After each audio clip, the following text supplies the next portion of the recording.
आपको कुछ तस्वीरें इस वक्त दिखाएंगे क्योंकि बड़े बड़े दिग्गज अपने मताधिकार का प्रयोग करते हुए सुबह से नजर आ रहे हैं। एस जयशंकर पहुंचे, विदेश मंत्री अपने वोटिंग राइट को एक्सरसाइज किया। बीजेपी प्रत्याशी मनोहर लाल पूर्व सीएम हरियाणा के इस वक्त आपको नजर आ रहे हैं। इसके साथ ही हर्ष मल्होत्रा, बांसुरी स्वराज, नायब सिंह सैनी मुख्यमंत्री हरियाणा के और प्रवीण खंडेलवाल बीजेपी के प्रत्याशी आपको नजर आ रहे हैं। और इसके साथ ही भारत 24 के तमाम रिपोर्टर्स चप्पे चप्पे पर मौजूद हैं जो वहां के प्रत्याशियों से बातचीत कर रहे हैं, जनता के मूड को भाप रहे हैं। दूसरी तरफ आपने पीडीपी चीफ महबूबा मुफ्ती की भी तस्वीरें देखी जो कि धरने पर बैठी हुई नजर आ रही है। एक बार फिर से देखिए, दिल्ली की ये सीटें बहुत महत्वपूर्ण और दिल्ली की 7 सीटों पर चुनाव हो रहे हैं जहां पर अलग अलग जगह कैंडिडेट्स पहुंचे जो खुद चुनावी मैदान में हैं, अपने वोटिंग राइट को एक्सरसाइज किया और उसके बाद अपनी प्रतिक्रिया भी दी है। अदिति, सुर्खियों से पहले मैंने कन्हैया कुमार का जिक्र किया था और उनके ऊपर एक छाप है और मैंने ये पूछा कि क्या लोगों के जहन में याददाश्त हल्की हो जाती है समय बीतने के साथ साथ, और मनोज तिवारी को ही क्यों रिटेन किया गया, बाकी सब तो बदल दिए गए। बिल्कुल यही विमल जी अभी कह रहे थे। पहली बात तो याददाश्त, पानी बहता रहता है और चीजें जो करंट होती हैं उसमें भी ये बात करेंगे कि कुछ वोटर्स ऐसे होते हैं जो 2 साल पहले तय कर लेते हैं कि हमें किस पार्टी को देना है, पर एक वोटर होता है फ्लोटिंग वोटर, जो सारा खेल उसका होता है कि वो किसको वोट करेगा, वो किसकी तरफ जाएगा। लेकिन विमल जी ने 2 बातें कही। विमल जी ने एक बात ये कही कि हम अपने काम पर वोट मांग रहे हैं। बात कही उन्होंने कि भ्रष्टाचार तमाम मुद्दा, अगर आप में काम पर ही वोट मांग रहे हैं, उन्होंने कहा कि अरविंद केजरीवाल या आम आदमी पार्टी भ्रष्ट है, दिल्ली की जनता जानती है, तो भाई अब विमल जी आप मुझे एक बात बताइए, और पूर्णिमा आप इससे इत्तेफाक रखेंगी कि फिर अगर काम पर ही वोट मांगा था, इसका मतलब आपने पिछले 5 साल भी काम किया ही है आपके सांसदों ने, तो फिर सांसद क्यों बदल दिए? उनको रिपीट रखते आप। जब उन्होंने काम किया था तो वोट मांगते उनके नाम पे, आप उनके नाम पर वोट मांग रहे। दूसरी बात, आपने दिल्ली की जनता को समझदार बता दिया, इसका मतलब कि अगर विधानसभा में वो आम आदमी पार्टी को चुनकर भेज रही है तो वो समझदारी से सोच समझ के भेज रही है। तो ऐसी बहुत सारी बातें विमल जी कि ये विरोधाभास है। देखिए आदिति जी, मैं कहना चाहता हूं कि भारतीय जनता पार्टी एक कार्यकर्ताबद्ध पार्टी है, हमेशा जो है कार्यकर्ताओं को लेकर चलने वाली पार्टी है। मैं कहना चाहता हूं कि भारतीय जनता पार्टी जो है अपने कार्यकर्ताओं को मौका देती है। आपने देखा जितने भी हमारे दिल्ली में जो है प्रत्याशी चुनाव लड़ रहे हैं वो भारतीय जनता पार्टी के ग्राउंड लेवल के कार्यकर्ता हैं। चाहे मैं बात करूं हर्ष मल्होत्रा जी के जो प्रदेश में महामंत्री हैं, इसके साथ साथ भी उनके ऊपर बहुत इससे पहले भी इस बीच एक बड़ी खबर आ रही है, लेकिन विमल जी वापस आएंगे आपके पास। एक बार बड़ी खबर, पीडीपी चीफ महबूबा मुफ्ती धरने पर बैठी हैं, हमारे कार्यकर्ता बंद किए जा रहे हैं, ये कहना है महबूबा मुफ्ती का।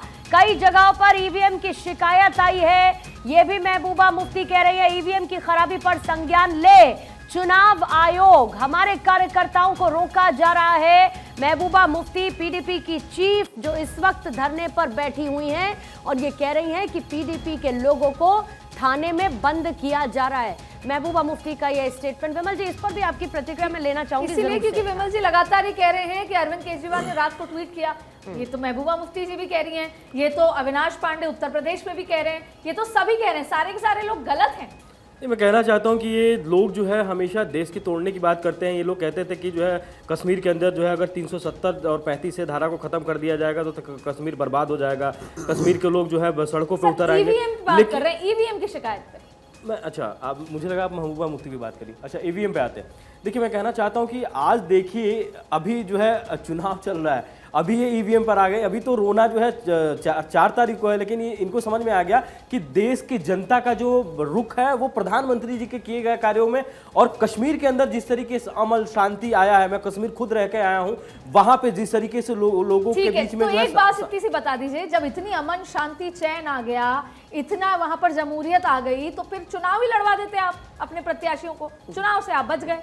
देखिए मैं कहना चाहता हूं कि वहां पे कश्मीर में जो है भारतीय जनता पार्टी जो है वहां पे देखिए अभी स्ट्रांग नहीं हुई है। नहीं, स्ट्रांग की बात नहीं, वहां पे हमारे कार्यकर्ता, और देखिए मैं कहना चाहता हूं पहली ऐसी पार्टी है जो पन्ना प्रमुख बनाती है, जो बूथ अध्यक्ष खड़ा करती है। आप देख लीजिए दूसरे विपक्ष पार्टियों की बात करें तो ना पन्ना प्रमुख बनाती है, ना उनका बूथ पे कोई कार्यकर्ता कार्य करने के लिए तैयार है।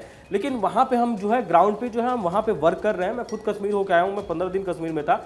वहां पे जो है जो लोग हैं, वहां का जो रुख था, जो लोगों के अंदर जो जहर जो है जो विपक्षी पार्टियां थी कश्मीर की, उनके द्वारा घोला गया। अब लोग समझ चुके हैं कि कौन जो है हमारे लिए। इसके साथ साथ ये भी तो कहा जा रहा है ना, प्रोफेसर भुवन भास्कर जोशी भी यही कहेंगे कि भाई इतना ही था तो अपना कैंडिडेट उतार देते ना, कैंडिडेट आपने उतारा नहीं, जाहिर है कि चुना तो इन्हीं में से जाएगा ना, ये तो बहुत क्लियर है ना। मैं प्रोफेसर साहब आपसे भी प्रतिक्रिया लूंगी, लेकिन इसी बीच में महिमा के पास चलेंगे और महिमा मौजूद है उस कॉन्स्टिट्यूएंसी से जहां से राज बब्बर चुनावी मैदान में है और उनकी बातचीत सुनते हैं। मैंने नोट्स पे एग्जाम नहीं दिया है, मैंने किताब पढ़ के दिया और मेरी किताब गुड़गांव का क्षेत्र है, गुड़गांव के लोग हैं, गुड़गांव की समस्याएं हैं। तो पूरी किताब पढ़ने के बाद में मैंने इम्तिहान दिया है। अब जो भी मार्क्स जो है कि जनता देगी मैं उसको स्वीकार करूँगा। कौन से मुद्दों को लेकर आप चुनावी रण में उतरे? सबसे बड़ा मुद्दा है कि यहाँ पर लोगों को पता ही नहीं है कि उनका जनप्रतिनिधि उनके लिए क्या कर सकता है, क्योंकि कोई भी कम्युनिकेशन नहीं है, कोई भी आपस में तालमेल नहीं है, कभी बातचीत नहीं होती, कभी एक दूसरे के साथ में मिलते नहीं हैं, कोई समस्याओं को लेकर कभी पूछताछ नहीं होती।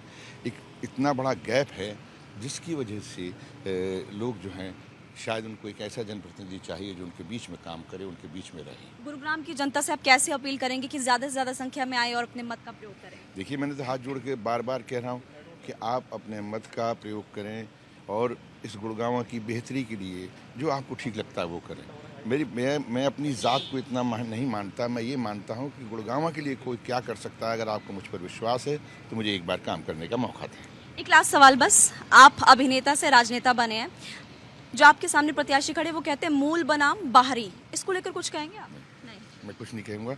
मैं सिर्फ इतना कहना चाहूँ, जिसको वो बाहरी कहते हैं वो कम से कम अंदर की बातें जानता है, लोगों को समस्याओं को सुनता है। वो तो अंदर रह के बाहर नहीं निकलते, दीवारों में बड़े बड़े उन्होंने गेट बना रखे हैं। थैंक यू सो मच बातचीत करने के लिए। राज बब्बर जी हमारे साथ मौजूद थे, जिन्होंने साफ तौर पर कहा कि वो जीत को लेकर काफ़ी ज़्यादा आश्वस्त है और प्रदेश की जनता से, गुरुग्राम लोकसभा की जनता से अपील करते हुए नजर आए कि आप ज़्यादा से ज़्यादा संख्या में घरों से बाहर निकले, अपने मत का प्रयोग करें। कैमरा पर्सन परवेज के साथ महिमा सिंह कंवर, भारत 24, गुरुग्राम।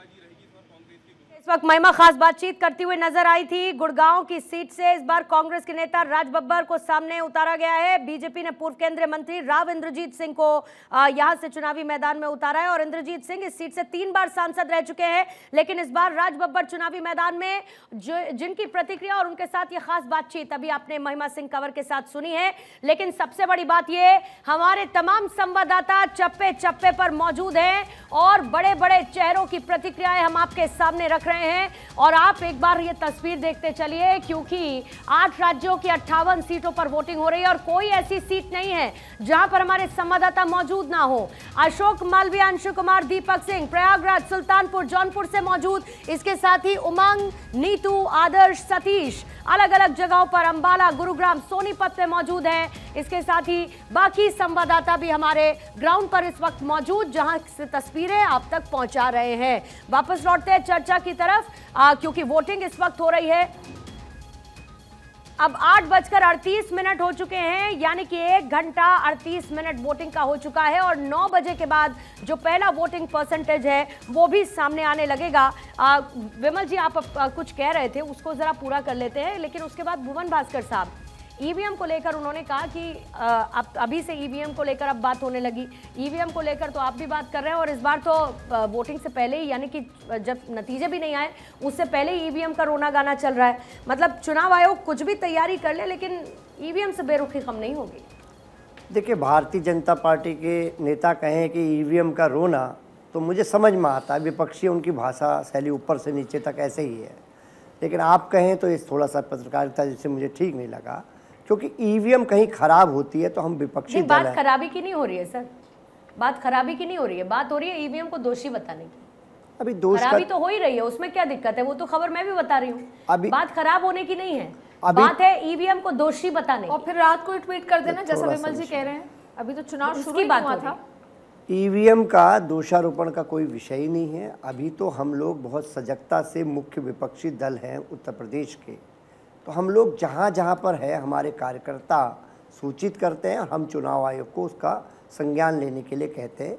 ये परिपाटी हमारी पार्टी में, तो ये तो मेरे को लगता है कि हम भी कहीं ना कहीं लोकतंत्र के रक्षा करने में, कि ईवीएम का जहाँ पर है लोग अपने मतदान को ठीक कर सकें, अच्छे से कर सकें, इस ओर हमारा ध्यान रहता है। मताधिकार मिला हुआ है, एक बहुत ही इम्पोर्टेंट राइट है और प्रत्येक मतदाता को इसका उपयोग करना चाहिए, तभी एक स्ट्रॉन्ग सरकार केंद्र में बनेगी। और ये बहुत ही आवश्यक है कि हम लोग अपने टर्नआउट को बढ़ाएं और सभी लोग ये एक राष्ट्रीय पर्व है, उसको उसी तरह से मनाया जाए जिससे कि सभी लोग इसमें उत्साहित होकर पार्टिसिपेट करें, जिससे कि एक स्वतंत्र और एक स्ट्रांग राष्ट्र की रचना हो सके और एक अच्छी सरकार केंद्र में स्थापित हो। पूर्व सीएसी सुशील चंद्रा को उनकी तरफ से प्रतिक्रिया आ रही थी और जाहिर है कि इस बीच में वो भी अपना वोट कास्ट कर चुके हैं, नीली स्याही वाली उंगली को दिखाते हुए। हर जगह से ऐसी तस्वीरें देखने को मिल रही हैं और सबसे ज्यादा जो चुनाव आयोग की कोशिश है वो ये कि वोटर टर्नआउट बढ़ता हुआ नजर आए, जो नंबर ऑफ परसेंटेज है वो बढ़ता हुआ नजर आए और ज्यादा से ज्यादा लोग निकले, अपने मताधिकार का इस्तेमाल करें। इसको लेकर चुनाव आयोग की तरफ से लगातार अपील की जा रही है। ये तस्वीरें हम दिखा रहे हैं और इसी बीच में प्रोफेसर साहब अपनी बात आप पूरी करेंगे। देखिए, हम तो आपके चैनल के माध्यम से सभी देशवासियों से निवेदन करेंगे कि वो ज़्यादा से ज़्यादा निकलें और पहले मतदान और जलपान इस विषय पर अपना काम करने का काम करें, क्योंकि लोकतंत्र मजबूत होना चाहिए। ये सभी राजनीतिक दलों का एक उद्देश्य होना चाहिए और हम लोग इस बात को समाजवादी लोग मानने का काम करते हैं। और रही बात जो जहाँ पर ईवीएम ख़राब है उसकी सूचना भी देना, कहीं ना कहीं हम लगता है कि लोकतंत्र को मजबूत करना चाहते हैं और ये चुनाव तो लोकतंत्र बचाने का और देश बचाने का और संविधान बचाने का चुनाव है। हम लोग इसी दिशा में काम कर रहे हैं।